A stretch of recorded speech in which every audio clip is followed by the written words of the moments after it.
video on this rat rod. I started it on the channel. I don't know, I had a video of the frame and stuff, me and my son, but I hadn't really done nothing else as far as the videos go. But I built the car in 7 months. That's besides work and hunting season. I had to take off for hunting season. We caught meal money. The body's a 32. It actually come local. It was in a like a garage apartment. It had been in there since the 80s. It's pretty cool to dig it out of there, but I just took the body off and built a 2x3 frame. It's on bags. It's a cantilever system. Kind of copycatted a couple different ones I've seen on the internet, but I made these out of chain. That's why I call it meal money. A lot of the chain comes from the place I work at. As you can see, this is a reverse suspension. The arms go back that way. I'll post a video of the build on here, but 2 compressors feed a tank. It lays frame. It's actually 4-seat. I done that because I got 15 kids, so. But those are old boat seats is all they are. The top pops off of it. These swivels so you can get in and out. Holly system, removable steering wheel. Let's see if I can pop it off with one hand. Course terminator system. Just signs for the tunnel. I've never really done nothing like that, so this is the first time.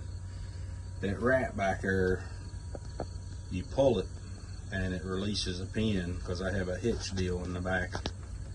So I can put my carry-all with my seats and all that stuff when we go to shows. That's the original tag to the car. Here's the shock mounts. I'm trying to think of anything else.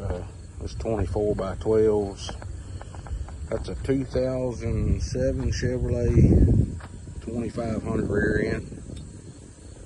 They're disc brakes, so that's pretty nice. It's a 5.3 twin turboed. It's on wastegate, and I'm thinking it's 8-pound springs. So you know it should be, I'd say 450-ish tire. There's that's pretty cool, 1958 inspection sticker or whatever you want to call it.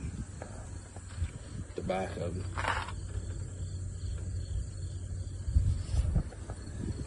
There's GT35s. Here's the bag suspension. This bag, of course, goes up and it pivots right here and pushes the axle down. Had to do remote coils because the headers were hitting. That is motorcycle tires. I think they're 260s. I thought they were 280s, but they're 260. They're good for 1,500 pounds each, so that's plenty strong. Now the disc, this is a Chevrolet axle, and the disc conversion is 5 lugs, so it's got adapters. Everything I done to the car, I kind of made sure that it could be worked on at a later date if something happened. Inside, up underneath the floors that come out pretty easy, is 4 eyes to lift the whole body. You can just go through the roof right here and just lift the whole body up. Then you can work on whatever. The body comes off pretty easy. And this throws everybody off. The steering box is mounted on the motor.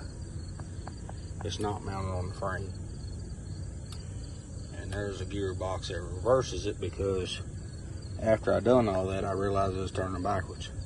So a buddy of mine made that for me. He also made this. This is pretty neat. I got the coin off eBay. But from what I gathered, during the Great Depression, you would pledge, if you bought a new car, the car lot would make you, well, I guess they'd want you to pledge how many families you would help feed for a month, I think. Or it says 4 months, I'm sorry. I thought that was pretty cool.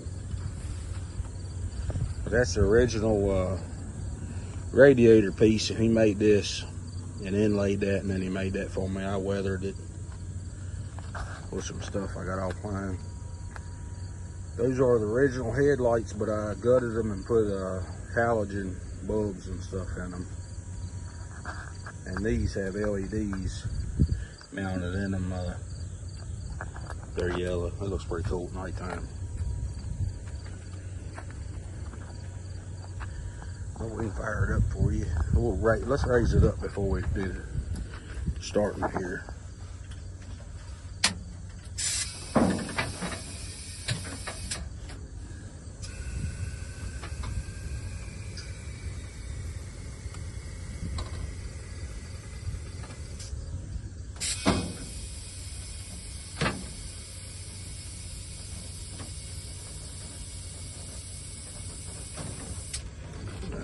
Fully raised. It'll clear about everything. It drags on my driveway if you don't hit it at a little angle there. All the glass in this thing was perfect. There's not a crack or nothing. The windows roll up and down, except for this one right here. I just put a pin in it, but you can let it down if you want. And it's actually got the original wood in here. See if I can take this out here. That's pretty cool looking. Now, I had to wire this up kind of to contour some. I realize why nobody does Chevrolet cars, and that's because they have absolutely no structure in them. I had to put that piece of metal along there because the windshield and the doors wasn't working. The doors were kind of folded in after I got the car done, but the wood was rotted out. But I believe that's why nobody does Chevrolets. You see a bunch of Ford cars, but very rarely do you see a Chevrolet car, which I get. I mean, it's more work, but this is what I had, so this is what I used. Let's fire stuff up. Gotta love fuel injection.